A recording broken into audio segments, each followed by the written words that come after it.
नमस्कार विद्यार्थी मित्रांनो, आज आपण पाहणार आहोत इयत्ता 12वीच्या भूगोलाच्या पाठ्यपुस्तकातील पाठ क्रमांक 3, ज्याचं नाव आहे मानवी वस्ती आणि भूमी उपयोजन। विद्यार्थी मित्रांनो, या ठिकाणी आपल्या पाठ्यपुस्तकात एक नकाशा दिलेला आहे बघा, आकृती क्रमांक 3.1 यामध्ये एक नकाशा दिलेला आहे।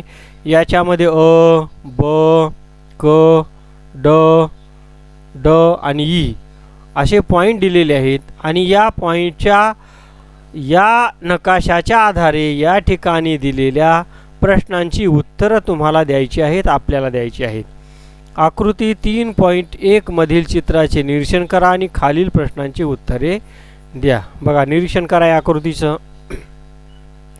अ या ठिकाणी काय दिसतंय, ब या ठिकाणी काय दिसतंय, इकडं खाली क या ठिकाणी काय दिसतंय, इथं ड कुठं आहे, ड च्या ठिकाणी काय दिसतं आणि इकडं वरती ई च्या ठिकाणी काय आहे।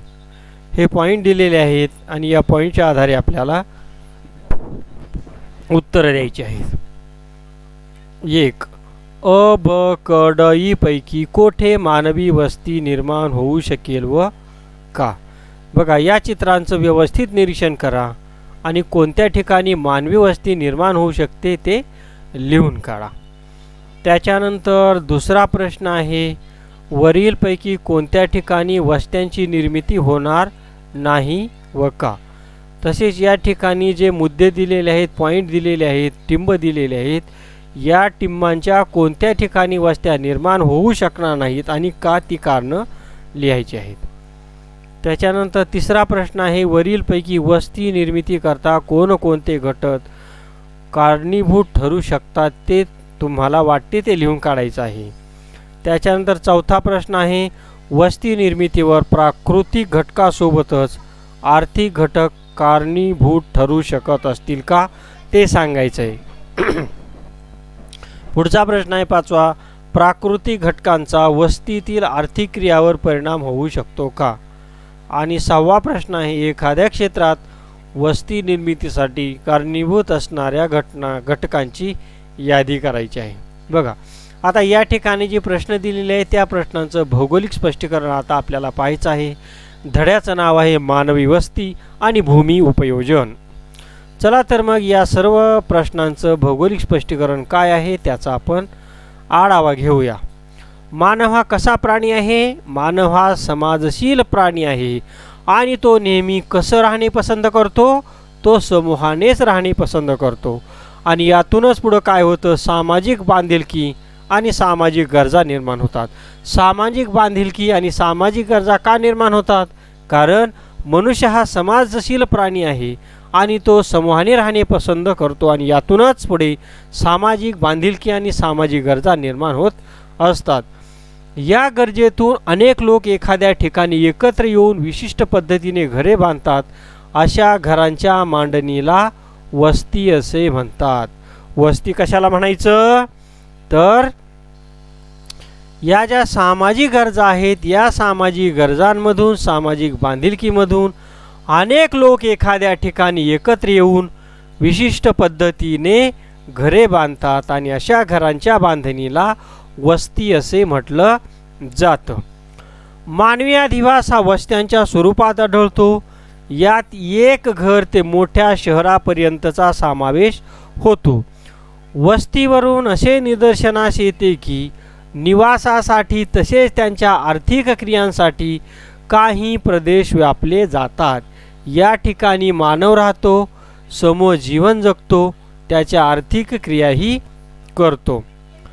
मानवी वस्तीच्या स्थानावर प्राकृतिक, सांस्कृतिक, आर्थिक व राजकीय अशा घटकांचा परिणाम होत असतो।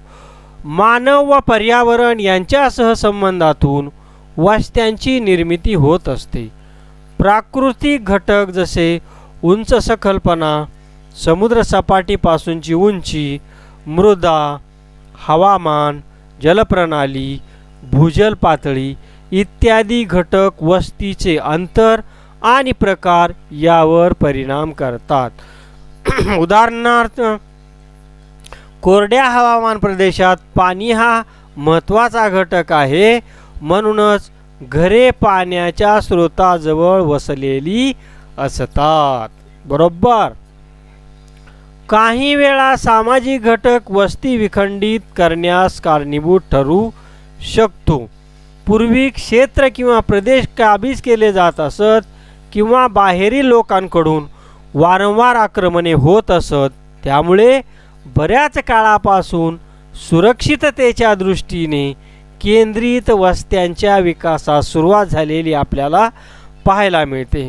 आता आपण याच्यानंतर पाहूया वस्तींचे प्रकार. वस्ती कशाला म्हणायचं ते आपण बघितलं.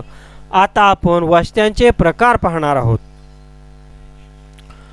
वस्त्यांचा आकार आणि प्रकार यात भिन्नता आढळते. बघा, वस्त्यांचे आकार आणि प्रकार याच्यामध्ये आपल्याला भिन्नता दिसून येते. त्या एका पाड्यापासून ते महानगरापर्यंत असतात. आकारानुसार वस्त्यांची वैशिष्ट्ये आणि सामाजिक संरचना बदलते.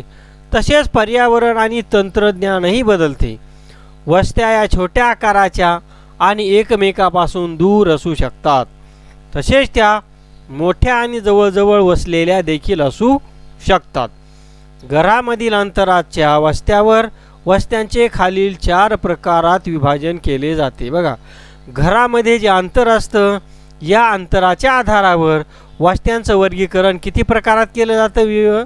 विभाजन 4 प्रकारात केलं जातं. ते 4 प्रकार म्हणजे 1. दाट किंवा केंद्रित वस्ती. 2. अर्धकेंद्रित किंवा अपखंडित वस्ती. 3. विखुरलेली वस्ती. आणि 4. एकाकी वस्ती. बघा, आता या ठिकाणी आकृती क्रमांक 3.2 मध्ये बघा, या ठिकाणी 3.2 ची जी आकृती दिलेली आहे 3.2 क्रम दिलेली आकृती, याच्यामध्ये पहिली आकृती आहे अ ते उ या विविध प्रतिमा वस्त्यांचे आकृतीबंध दर्शवतात. त्यांचे निरीक्षण करा. वस्तीच्या विविध आकृतीबंधातील फरक समजून घ्या. त्यासाठी दुसऱ्या स्तंभाची मदत घ्या. त्यातील वैशिष्ट्ये ज्या वस्तीला लागू पडतात त्यानुसार छायाचित्रात दिलेले वर्णाक्षर त्या वैशिष्ट्याखालील चौकटीमध्ये लिहा. बघा, या ठिकाणी एक मोकळी चौकट आहे. आता या ठिकाणी काय दिलं आहे?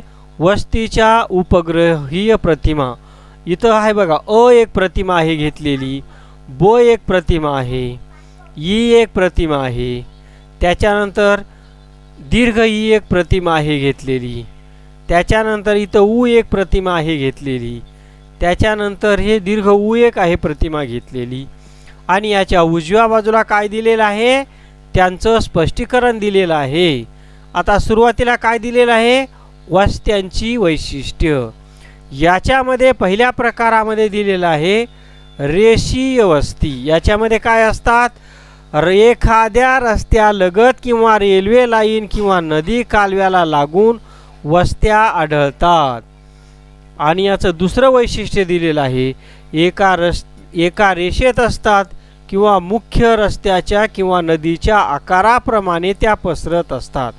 बघा, आता याच्यामध्ये कोणती उपग्रहीय वस्तीची प्रतिमा आपल्याला इथं लिहिता येईल?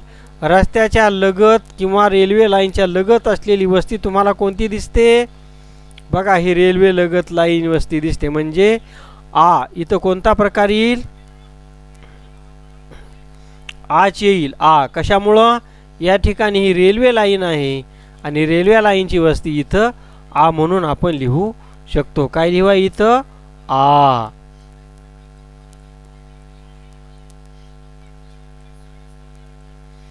आता दुसरं आहे वस्तीचं वैशिष्ट्य आयताकृती वस्ती. घरे ओळीत आणि सरळ रेषेत असतात. अशा ओळी एकमेकांना समांतर असतात. 3. आधुनिक काळात नियोजित शहरे वसवताना अशा आकाराचा विचार केला जातो. बघा, आता याच्यामध्ये कोणती वस्ती येईल पहा? इथं आयताकृती वस्ती. आयताकृती वस्ती कोणती येईल? हा, या ठिकाणी आयताकृती वस्ती कोणती येईल बरं? आपल्याला आयताकृती वस्तीमध्ये या ठिकाणी लिहिता येईल बघा, या ठिकाणी जे दिसते ऊ, दीर्घ ऊ जे आहे ते आपल्याला इथं लिहिता येईल. दीर्घ ऊ कोणतं? दीर्घ ऊ. आता याच्यानंतर पुढचा वस्तीचा प्रकार आहे आकारहीन वस्ती. याची वैशिष्ट्य सांगताना पहिलं वैशिष्ट्य आहे वस्ती निर्माण झाल्यावर वस्तीच्या विकासाबरोबर वस्तीचा आकार हा वाढत जातो. आणि दुसरं वैशिष्ट्य आहे वाढणारी वस्ती ही अनियमित वाढते. आणि तिसरं वैशिष्ट्य आहे सोयीनुसार आणि जागेच्या उपलब्धतेनुसार घरे बांधली जातात. आता या ठिकाणी आपल्याला सामान्यतः बघा, या ठिकाणी ज्या ही वस्ती या आकृतीमध्ये जी वस्ती दिसत आहे ती आपल्याला इथं लिहिता येईल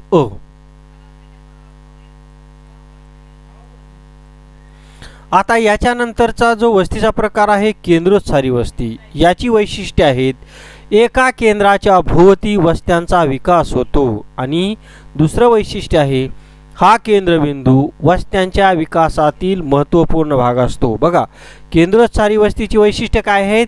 एका केंद्राच्या भोवती वस्त्यांचा विकास होतो.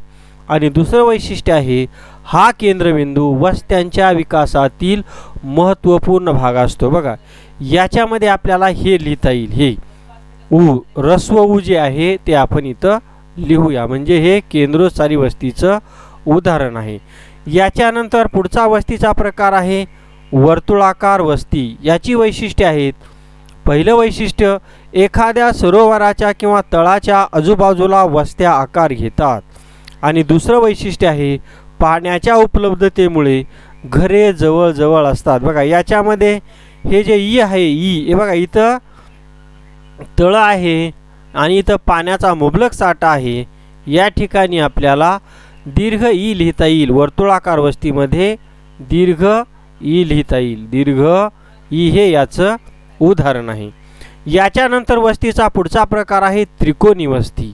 त्रिकोणी वस्तीची वैशिष्ट्ये आहेत पहिलं वैशिष्ट्य आहे दोन नद्यांच्या किंवा रस्त्यांच्या संगमावर किंवा समुद्रकाठी अशा वस्त्या आढळतात. आणि त्रिकोणी वस्तीचं पुढचं वैशिष्ट्य आहे प्राकृतिक किंवा सामाजिक कारणामुळे अशा वस्त्यांची वाढ तिन्ही बाजूंनी होते. आता याचं उदाहरण आपल्याला देता येईल. बघा, हे जे ऱ्हस्व ई आहे हे त्रिकोणी वस्तीचं उदाहरण आहे. म्हणून आपण या ठिकाणी ई लिहूया. काय लिहूया? ई, ऱ्हस्व ई. आता याच्यानंतर पुढचा जो वस्तीचा प्रकार आहे, सर्व वस्त्यांचे प्रकार झालेले आहेत. आता आपण याच्यानंतर पुढच्या भागाचा अभ्यास करूया. बघा, हे नेहमी लक्षात ठेवा, प्रकार हा शब्द समान वैशिष्ट्ये असणाऱ्या वस्तींचे किंवा संबोधनाचे वर्गीकरण सांगतो, तर आकृतिबंध हा शब्द त्यांचे आकार किंवा स्वरूपाबद्दल सांगतो. जेव्हा आपण वस्तीच्या आकृतिबंधाचा विचार करतो तेव्हा हा शब्द दिलेल्या प्रदेशातील वस्त्यांची विशिष्ट रचना किंवा वस्त्यांचे वितरण याकरिता वापरला जातो.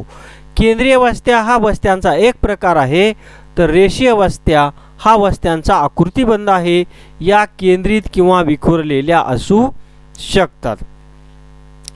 आता आपण याचं भौगोलिकरण पाहूया. वस्त्यांचे कार्यानुसार सुद्धा वर्गीकरण करता येते. त्यांच्या कार्याच्या आधारे वस्तींचे ग्रामीण आणि नागरी अशा दोन प्रकारात वर्गीकरण केले जाते. ग्रामीण वस्त्यांपेक्षा नागरी वस्त्या या सामान्यतः केंद्रित आणि विस्ताराने मोठ्या असतात. त्यांच्या कार्य आणि प्रकारांच्या आधारे नगरांचे वर्गीकरण केले जाऊ शकते. नागरी वस्त्यांचे प्रकार. भारतामध्ये लोकसंख्येच्या आधारावर वेगवेगळ्या प्रकारात शहरांचे कसे वर्गीकरण केले जाते हे समजून घेण्यासाठी या ठिकाणी जे सांकेतिक स्थळ दिलेलं आहे, या सांकेतिक स्थळाला जर भेट दिली तर त्याचं सविस्तर विवेचन आपल्याला करता येईल. आणि यामध्ये लोकसंख्येच्या आधारे भारतातील वस्त्यांचे वर्गीकरण कसे केले आहे तेही पहा. त्यातील महाराष्ट्रातील उदाहरणे अभ्यासा. आता वरील संकेतस्थळाचा आधार घ्या आणि दिलेला तक्ता हा पूर्ण करण्याचा प्रयत्न करा. वर्गीकरण.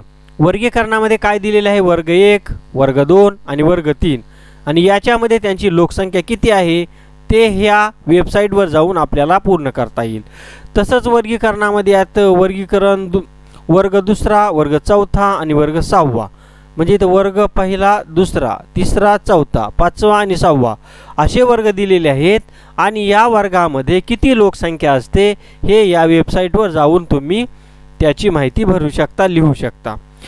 याच्यानंतर इथं शहराचं नाव दिलेलं आहे. इथं शहर, महानगर, नगरांचे समूह, नगर, महाकाय नगर आणि बाह्यवाड आणि यांची लोकसंख्यासुद्धा काय असते ते त्या वेबसाईटवर जाऊन, त्या संकेतस्थळावर जाऊन तुम्ही ती माहिती भरू शकता. नगरांचे विविध कार्यांच्या आधारावर वर्गीकरण केले जाऊ शकते.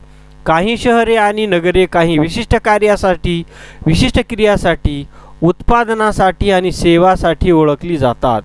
असे असले तरी प्रत्येक नगरात अनेक कार्ये चालतात. नगराच्या प्रमुख कार्याच्या आधारे शहरांचे आणि नगरांचे खालीलप्रमाणे वर्गीकरण केले जाऊ शकते. महाराष्ट्र आणि महाराष्ट्राबाहेरील उदाहरणे देऊन 3.2 हा तक्ता पूर्ण करा. बघा, तक्ता 3.2 या ठिकाणी कार्य दिलेले आहेत. या ठिकाणी महाराष्ट्रातील शहरांची नावे आणि इथं महाराष्ट्राबाहेरील शहरांची नावे. कार्य काय आहे? प्रशासकीय, औद्योगिक, वाहतूक, व्यावसायिक, खाणकाम, छावणी, शैक्षणिक, धार्मिक आणि पर्यटन हा तक्ता पूर्ण करायचा आहे. हा तक्ता या तक्त्याच्या अनुषंगाने या ठिकाणी जी माहिती दिलेली आहे त्या माहितीच्या आधारे या ठिकाणी नावे लिहून काढण्याचा प्रयत्न करा. भौगोलिक स्पष्टीकरण. नगरामध्ये एकच कार्य चालत नसून तिथे विविध प्रकारची कार्ये चालतात. त्यातील एखादे कार्य प्रमुख असू शकते. नगराचे मोठ्या नगरात रूपांतर होत असते. मोठ्या नगराचे महानगरात रूपांतर होत असते. कालानुरूप होणाऱ्या व बदलानुसार नगरातील कार्यांमधील गुंतागुंतही वाढते. या नगरांचा, महानगरांचा आकारही विस्तृत असतो. या नगरांच्या कार्यात बदलही मोठ्या प्रमाणावर घडतात. हे बदल प्रामुख्याने भूमी उपयोजन, रचनात्मक बदल या संदर्भाने घडतात. या बदलामुळे नगरांची क्षितिज रेषाही बदलते. स्वाध्यायानंतरचे छायाचित्र पहा आणि त्या छायाचित्रामध्ये क्षितिज रेषा कशी बदललेली आहे ते दाखवलेलं आहे. त्याच्यानंतर हे करून पहा. तुमच्या गावचा नकाशा मिळवा. त्यासाठी गुगल अर्थची मदत घेऊ शकता किंवा तुमच्या शाळेचा किंवा कॉलेजचा नकाशा तयार करू शकता. या नकाशात परिसर आणि आसपासचे रस्ते दिसायला हवेत. झेरॉक्सच्या सहाय्याने नकाशाचा मोठ्या आकाराच्या प्रिंट मिळवा आणि शिक्षकांच्या मार्गदर्शनाखाली नकाशात दाखवलेल्या परिसरात चालत फिरा. खाली दिलेल्या सूचीनुसार नकाशात क्षेत्र आरेखित करून त्यात रंग भरा. बघा, भूमीचे उपयोजन आणि सुचवलेले रंग. उद्याने व मोकळी जागा हिरवा रंग, घरे व सदनिका गडद लाल रंग, दुकाने, व्यापारी गाळे, मॉल्स फिकट निळा रंग, सार्वजनिक इमारती, कार्यालये, शाळा, महाविद्यालय, बस, लोहमार्ग, स्थानके फिकट लाल रंग, कृषीसाठी पिवळा रंग, जलरूप, नद्या, सरोवरे, तलाव यासाठी दाखवण्यासाठी गडद निळा रंग आणि रस्ते, वाहतूक, रस्ते व रेल्वे मार्ग दाखवण्यासाठी काळा रंग. अशा पद्धतीने एक तक्ता तयार करा. 5. सूचीशिवाय अजून वेगळे भूमी उपयोजन दिसत असल्यास त्यासाठी तुम्ही वेगळे रंग वापरून सूचीत भर घालू शकता. त्याच पद्धतीनं आता पुढचा मुद्दा दिलेला आहे. यावरून तुम्हाला इमारतीचा प्रकार व परिसरातील भूमी कोणत्या गोष्टीने व्यापली आहे ते कळेल. आणि 7वी गोष्ट करायची आहे, वर्गात परतल्यावर परिसरातील कोणत्या उपयोजनासाठी जास्त जमीन वापरली गेलेली आहे त्याच्यावर सुद्धा चर्चा करा. याचं भौगोलिक स्पष्टीकरण पाहूया. निरीक्षणातून तुमच्या असे लक्षात आले असेल की तुमच्या परिसरातील जमिनीचा वापर विविध पद्धतीने केला जातो. नदी, झाडे ही नैसर्गिक जमीन वापरतात, तर रस्ते, इमारती या मानवाकडून जमिनीवर बांधल्या जातात. आवश्यकतेप्रमाणे वेगवेगळ्या कामासाठी वेगवेगळी जमीन वापरली जाते. मानव हा भूमीचा वापर निवास, व्यवसाय, उत्पादन, मनोरंजन इत्यादीसाठी करत असतो. भूमी उपयोजनाचे वर्गीकरण. ग्रामीण भागातील भूमी उपयोजन हे नागरी भागातील भूमी उपयोजनापेक्षा वेगळे असते हे तुमच्या लक्षात आले असेल. ग्रामीण भागात भूमी उपयोजनाचा बराच भाग शेती व्यवसायाशी निगडीत असतो, तर नगरातील भूमी उपयोजन निवास व विविध व्यवसायांशी निगडीत असते. भूमी अभिलेख कार्यालयाने भूमी उपयोजनाचे वर्गीकरण पुढील प्रमाणे केले आहे. ग्रामीण भूमी उपयोजन: 1. वन, वनाखालील क्षेत्र. 2. बिगर शेती, वस्ती, ग्रामीण किंवा नागरी, पायाभूत सोयी, रस्ते, कालवे इत्यादी, उद्योग, दुकाने इत्यादींचा समावेश या वर्गात होतो. द्वितीयक व तृतीयक व्यवसायात होणाऱ्या वृद्धीनुसार या श्रेणीतील उपयोजनात वाढ होते. पुढचं भूमीचं उपयोजन आहे ओसाड म्हणजे नापीक किंवा अनुत्पादक भूमी. उंच सखल डोंगराळ भूमी, ओसाड वाळवंट, घडीयुक्त भूमी यांचा समावेश ओसाड किंवा अनुत्पादक वर्गात होतो. जी भूमी कृषी व्यवसायाखाली कोणत्याही प्रकारचे तंत्र वापरून आणता येत नाही अशी भूमी या प्रकारामध्ये येत असते. त्याच्यानंतर पुढचा मुद्दा आहे कायमस्वरूपी गायरान व चराऊ जमीन. गायरान किंवा कायम चराऊ जमीन ही प्रामुख्याने ग्रामपंचायतीच्या किंवा शासनाच्या मालकीची असते. अशी जमीन फारच थोड्या प्रमाणात खाजगी मालकीची असू शकते. ग्रामपंचायतीच्या मालकीची जमीन ही पंचायतीच्या सार्वजनिक मिळकतीचे साधन असते. 5वा मुद्दा आहे किरकोळ वृक्ष, पिके व वनराई जमीन निव्वळ लागवडीखाली नसलेली. यात निव्वळ लागवडीखालील क्षेत्राचा समावेश नसतो. फळबागा व फळझाडाखालील क्षेत्राचा यात समावेश होतो. या क्षेत्रातील बहुतेक जमीन खाजगी मालकीची असते. 6वा मुद्दा आहे पिकाऊ अनुत्पादक जमीन. 5 वर्षापेक्षा अधिक काळ पडीत असलेली कोणतीही जमीन लागवडीखाली न आलेली पड या प्रकारात मोडते. ही जमीन कोणत्याही वेळेस भर घालून तिची गुणवत्ता वाढवून लागवडीखाली आणता येते. 7. चालू पड जमीन. 1 वर्ष किंवा त्यापेक्षा अधिक काळ लागवडीखाली नसलेली जमीन या क्षेत्रात येते. जमिनीला लागवडीपूर्वक पड ठेवण्याच्या शेती पद्धतीमुळे या क्षेत्राची निर्मिती होते. पड ठेवलेल्या काळात जमीन नैसर्गिकरित्या पुन्हा कसदार बनते किंवा तिला सुपीकता प्राप्त होते. 8वा मुद्दा आहे चालू पड शिवायची पड जमीन. ही सुद्धा लागवडीयोग्य जमीन असते. ही जमीन 1 वर्षापेक्षा जास्त परंतु 5 वर्षापेक्षा कमी काळ पडीक राहते. ती या प्रकारात मोडते. तथापि कोणतीही लागवडीयोग्य जमीन 5 वर्षापेक्षा जास्त पडीक राहिल्यास ती लागवडयोग्य अनुत्पादक जमीन या वर्गात मोडते. पुढचा आहे प्रकार निव्वळ लागवडीखालील क्षेत्र. प्रत्यक्ष लागवड केलेले व ज्यातून उत्पादन घेतलेले आहे असे क्षेत्र शेतीखालील क्षेत्र या प्रकारामध्ये मोडते. आता पुढचा मुद्दा आहे नागरी भूमी उपयोजन. त्यात पहिला मुद्दा आहे निवासी क्षेत्र. माणसाने स्वतःच्या निवासासाठी बांधकाम केलेले क्षेत्र भूमी आच्छादन. दुसरं उपयोजन आहे नागरी क्षेत्रामधलं औद्योगिक क्षेत्र. अशी जमीन जेथे कोणत्या ना कोणत्या वस्तू निर्मितीचे कार्य चालते भूमी आच्छादन. जेथे लोक स्वतःच्या उपजीविकेसाठी काम करतात ते औद्योगिक क्षेत्राचं भूमी उपयोजन आहे. तिसरं भूमी उपयोजन आहे नागरी क्षेत्रातलं संस्थात्मक क्षेत्र. शैक्षणिक संस्था, विद्यापीठे, मुख्य कार्यालये, छावणी इत्यादींच्या कार्यासाठी व्यापलेली जी जमीन असते ती जमीन या प्रकारामध्ये मोडते. या जमिनीचा वापर वरील कार्यासाठी केला जातो. 4थं भूमी उपयोजन आहे मनोरंजनाखालील क्षेत्र. नागरिकांच्या मनोरंजनाची साधने उपलब्ध असलेली जमीन भूमी आच्छादन. जेथे नागरिक मनोरंजन किंवा करमणुकीसाठी जातात भूमी उपयोजन. उदा खेळाचे मैदान, बाग, सिनेमागृह, नाट्यगृह इत्यादी. 5वा मुद्दा आहे वाहतूक. या जागेचा वापर एका ठिकाणाहून दुसऱ्या ठिकाणी जाण्यासाठी होतो. याच्यामध्ये विमानतळ, रेल्वे स्थानक, रस्ते, नैसर्गिक बंदर, लोहमार्ग इत्यादींचा समावेश होतो. 5वा मुद्दा आहे व्यापारी क्षेत्र. नागरी क्षेत्र ज्या जमिनीच्या वर पक्क्या मालाची दैनंदिन विक्री होते असे क्षेत्र. हे क्षेत्र निवासी क्षेत्रातही आढळते. काही ठिकाणी मात्र असे क्षेत्र विविध प्रकारचा माल मिळवण्याच्या दृष्टीने एका ठिकाणी केंद्रित झालेले आढळतात. उदाहरणार्थ केंद्रीय व्यापारी केंद्रे. 7वा मुद्दा आहे रेखांकित किंवा सीमांकित भूखंड. हे मोकळे भूखंड असतात ज्याचा वापर इमारतीच्या बांधकामासाठी केला जातो. हे क्षेत्र प्रामुख्याने नागरी क्षेत्राच्या सीमेवर आढळते. वाढत्या लोकसंख्येच्या दबावामुळे कृषीखालील जमिनीवर या क्षेत्राचे अतिक्रमण होते.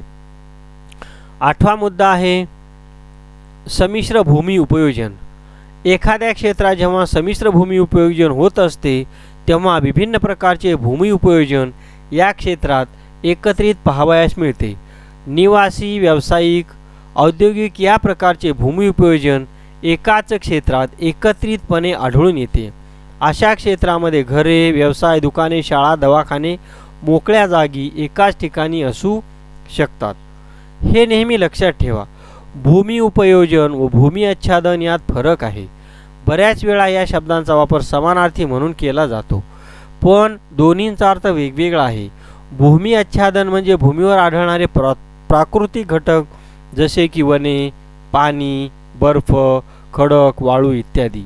या उलट भूमी उपयोजन म्हणजे त्या भूमीचा उपयोग मानव कोणत्या कारणासाठी करीत आहे हे होय.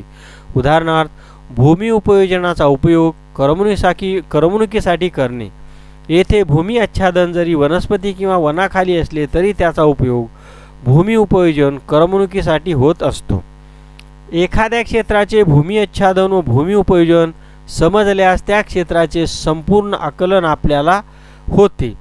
भूमी आच्छादन हे उपग्रहीय प्रतिमाद्वारे समजले जाऊ शकते, परंतु भूमी उपयोजन उपग्रहीय प्रतिमाद्वारे सांगितले जाऊ शकत नाही. शोधा पाहू.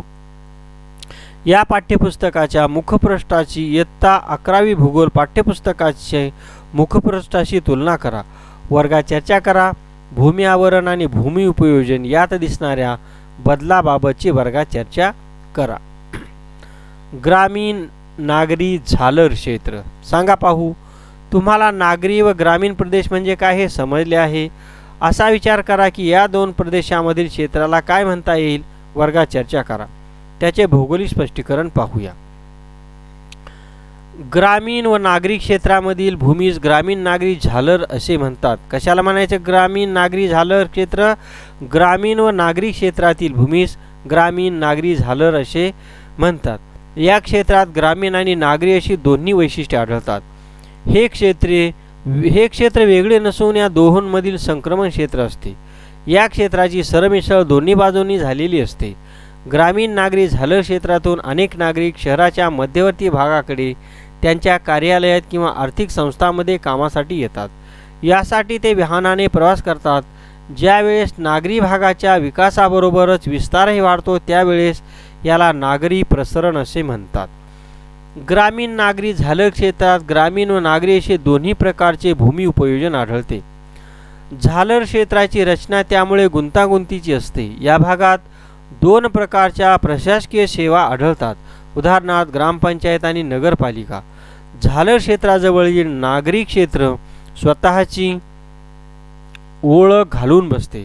प्रत्यक्षात ही नगरे मोठ्या शहरात विलीन होऊन जातात व ते मोठ्या शहराच्या भौगोलिक प्रदेशाचे भाग बनत असतात. मोठ्या शहरापासून दूर असलेली नगरे मात्र स्वतःची ओळख सांभाळून असतात. या नगरांचे प्रश्न वेगळ्या स्वरूपाचे असतात. हे प्रश्न प्रामुख्याने सोयीसुविधा वाहतुकीचे असतात. या सोयी या भागात कमी दर्जाच्या असतात असे आढळते. झालर क्षेत्रातील ग्रामीण भागातही काही प्रमाणात विविधता आढळते. शेतीसाठी वापरात असलेली जमीन निवासी क्षेत्रात किंवा औद्योगिक क्षेत्रात परावर्तित होते. काही वेळेस पूर्णतः ग्रामीण भाग तसाच राहून तो भाग शहराशी केवळ नागरिकांच्या राहण्यासाठी व शहरात रोजच्या प्रवासासाठी वापरला जातो. नागरी झालर क्षेत्राच्या पुढे ग्रामीण झालर क्षेत्र असते आणि या भागातील ग्रामीण भाग काही प्रमाणातच नागरीकरणाने संक्रमित झालेला आढळतो.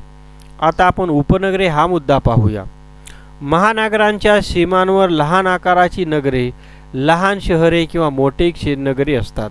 अशा नागरी क्षेत्रास उपनगरे म्हणतात. उदाहरणार्थ, भांडूप, कल्याण, विरार इत्यादी मुंबई महानगराची उपनगरे मानली जातात. ही सर्व लहान मोठी नगरे मुंबईच्या विकासाच्या परिणामाने वाढलेली आहेत. याचप्रमाणे वाकड, हिंजवडी ही पुण्याची उपनगरे आहेत. हे करून पहा बरं. खालीलपैकी कोणत्या समस्यांचा तुमच्या शहर किंवा नगर किंवा ग्रामीण क्षेत्रात सामोरे जावे लागते ते सांगा. या ठिकाणी टेबल दिलेला आहे. या पहिल्या कॉलममध्ये अनुक्रमांक दिले आहेत. दुसऱ्या कॉलममध्ये समस्यांचे प्रकार दिलेले आहेत आणि तिसऱ्या कॉलममध्ये समस्या किंवा प्रश्न कोणत्या प्रकारचे आहेत ते लिहायचे आहे. कोणत्या समस्या आहेत, कोणते प्रश्न आहेत ते लिहायचे. क्रमांक 1, समस्येचा प्रकार आर्थिक आणि प्रश्न आणि समस्या कोणती आहे ते या ठिकाणी लिहायचं आहे. त्याच्यानंतर दुसरा प्रकार आहे सामाजिक. इथं प्रश्न लिहायचा, समस्या लिहायची. इथं सांस्कृतिक. चौथा आहे पर्यावरणीय. पाचवा आहे पायाभूत सोयीसुविधा. सहावा आहे प्रशासकीय व प्रशासकीय आणि आठवा आहे इतर. अशा पद्धतीने हा टेबल आपण भरू शकतो. यावर तुम्ही कोणते उपाय सुचवू शकता तेही लिहून काढा. बघा आता या ठिकाणी नकाशाशी मैत्री. इचलकरंजी शहराचे नकाशे खाली दिले आहेत. या शहरात काळानुरूप कोणते बदल झाले आहे त्याचे निरीक्षण करा. खालील प्रश्नांची उत्तरे द्यायला सांगितलेली आहेत. हा नकाशा काळजीपूर्वक पाहून घ्या आणि याच्या खाली दिलेल्या प्रश्नांची उत्तरं लिहून काढा. कोणते आहे ते प्रश्न? पहिला प्रश्न आहे सूचीमध्ये दिलेली भूमी उपयोजन कोणत्या रंगात दाखवले आहे त्याची यादी करा. दुसरा प्रश्न आहे निळ्या रंगाची सलग रेषा आणि काळ्या रंगाची सलग रेषा काय दाखवत असतील ते सांगा. तिसरा प्रश्न आहे नकाशातील नदीचे नाव काय आहे. चौथा प्रश्न आहे नकाशातील कोणत्याही 2 गावांची नावे लिहा. सहज लिहिता येतील. नकाशात जे नगर दाखवलेले आहे ते कोणते आहे. 6वा आहे हे दोन्ही नकाशे कोणत्या काळातील आहेत. 8वा आहे दोन्ही नकाशांची तुलना करता कोणते भूमी आच्छादन कमी झाल्याचे दिसत आहे त्याचे रंग कोणते. 8वा प्रश्न आहे कोणकोणते भूमी आच्छादन वाढल्याचे दिसत आहे त्यांचे रंग कोणते. 9वा आहे वाढलेले भूमी आच्छादन कोणत्या भूमी आच्छादनाची जागा घेत आहेत. आणि 10वा आहे दोन्ही नकाशांची तुलना करता एक निष्कर्षात्मक टीप लिहायची आहे. आता बघा हा नकाशा व्यवस्थित पाहून घ्या. इचलकरंजीचा नकाशा आहे. या ठिकाणी त्याची सूची पण दिलेली आहे. या सूचीच्या माध्यमातून तुम्हाला त्याची उत्तरं देता येऊ शकतात. आता याचं भौगोलिक स्पष्टीकरण आपण पाहूया. भौगोलिक स्पष्टीकरण देत असताना आपल्याला सांगता येईल कोल्हापूर जिल्ह्यातील इचलकरंजी शहराचा 2007 व 2017 या काळातील नकाशामध्ये पुढील बाबी आढळतात. या नकाशात मुख्य शहर व आजूबाजूचे क्षेत्र पाहावयास मिळते. नकाशामध्ये वेगवेगळ्या रंगांनी भूमी आच्छादन व भूमी उपयोजन दाखवलेले आहे हे आपल्याला दिसून येतं. नकाशाचं जर बारकाईने निरीक्षण केलं तर असं लक्षात येतं की आच्छादनाखाली जमिनीचे क्षेत्र कमी झालेले असून त्या जागी आता औद्योगिक क्षेत्र आलेले आहे. त्याचप्रमाणे विरळ वस्ती किंवा बांधकामाखाली क्षेत्राचे रूपांतर दाट वस्ती किंवा बांधकाम क्षेत्राखाली झाले आहे. ग्रामीण भागात काही ठिकाणी खाणकाम क्षेत्राचा विकास झालेला आढळतो. प्रदेशातील करमणुकीची व विरंगुळ्याची ठिकाणेही कमी झाल्याचे लक्षात येते. या ठिकाणी ही दाट शहरीकरण पाहावयास मिळते. असेही लक्षात येते की या 10 वर्षाच्या काळात वाहतूक मार्गांच्या दोन्ही बाजूस शहरीकरण वेगाने वाढल्याचे आढळते. आता हा व्हिडिओ पुन्हा पहा आणि या ठिकाणी जो स्वाध्याय दिलेला आहे तो स्वाध्याय सोडवण्याचा प्रयत्न करा. पहिला स्वाध्यायाचा प्रश्न आहे योग्य सहसंबंध ओळखा. या ठिकाणी त्याच्यानंतर पुढचा प्रश्न आहे भौगोलिक कारणे लिहा. त्याच्यानंतरचा आहे टिपा लिहा. त्याच्यानंतर आहे चौथा खालील प्रश्नांची उत्तरे थोडक्यात लिहा. आणि 5वा आहे फरक लिहा. त्याच्यानंतर 6वा आहे सुबक आकृत्या काढून नावे लिहा. आणि बघा 7वा प्रश्न दिलेला आहे लोणार शहराच्या भूमी उपयोजनात कालानुरूप झालेले बदल तुमच्या शब्दात मांडायचे आहे ते तुम्ही मांडू शकता. आता याच्यानंतर 8वा प्रश्न आहे खालील उतारा वाचून प्रश्नांची उत्तरे लिहा. बघा या ठिकाणी एक उतारा दिलेला आहे आणि या उताराच्या खाली एकूण 4 प्रश्न दिलेले आहेत. या 4ही प्रश्नांची उत्तरं हा उतारा वाचल्यावर आपल्याला सहज देता येतील. आणि शेवटी आपल्याला या ठिकाणी काय दिलेलं आहे कालानुरूप नगराच्या क्षितिज रेषामध्ये होणारा बदल. बघा हा 1932चा नकाशा आहे त्याच ठिकाणाचा. नंतर हा 1988चा आहे आणि हा 2013. कालानुरूप या ठिकाणी क्षितिज रेषेमध्ये कसा बदल झालेला आहे त्याला आपल्याला या ठिकाणी सांगता सहजपणे येऊ शकतं.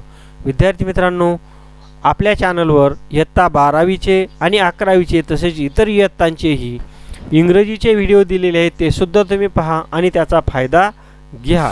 संपूर्ण व्हिडिओ पाहिलात याच्याबद्दल खूप खूप धन्यवाद. पाहत रहा Jadhav online education YouTube channel.